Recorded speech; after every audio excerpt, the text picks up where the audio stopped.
Okay, the next seam is going to be a pinked and stitched. So we are sewing 5/8 inch from the edge. If you guys have noticed, your directions have become less wordy and there's more that is just expected. So we will first just do a plain stitch. Now, remember, I have my light off because you guys can see what I'm doing a little bit better. Whenever you are sewing, I would like you guys to have your light on. It's a good indication for which machines are on. So if somebody accidentally hits a foot pedal, we are aware of that. So I just want you to be aware. That's why mine's off so we can see. So forward, back stitch.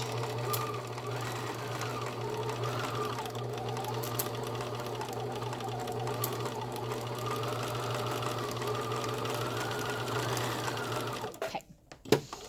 Make sure your needle is up. Pull your threads all the way.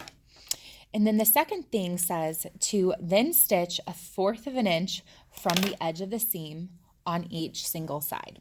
So what that means is on each flap, you are going to stitch 1/4 of an inch over from the edge.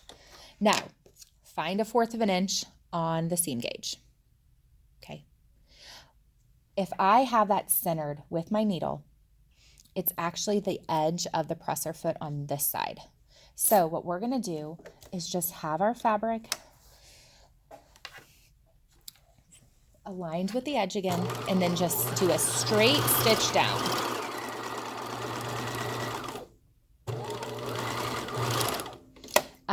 Go ahead and backstitch. I didn't backstitch the beginning. Either way is okay, but when in doubt, backstitch.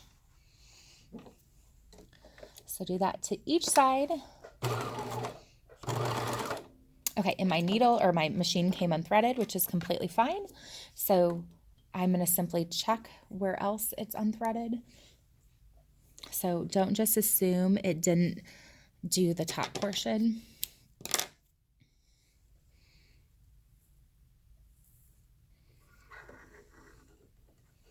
Okay.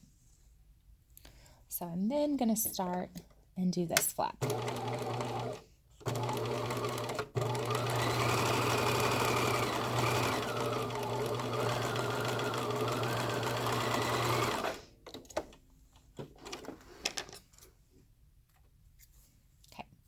So trim your threads right there.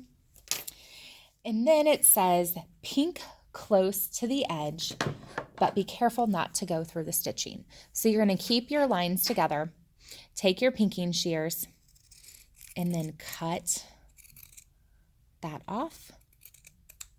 And then when you open it up, you'll still be able to see the stitching lines that you did, but we can press that open and lay that nice and flat.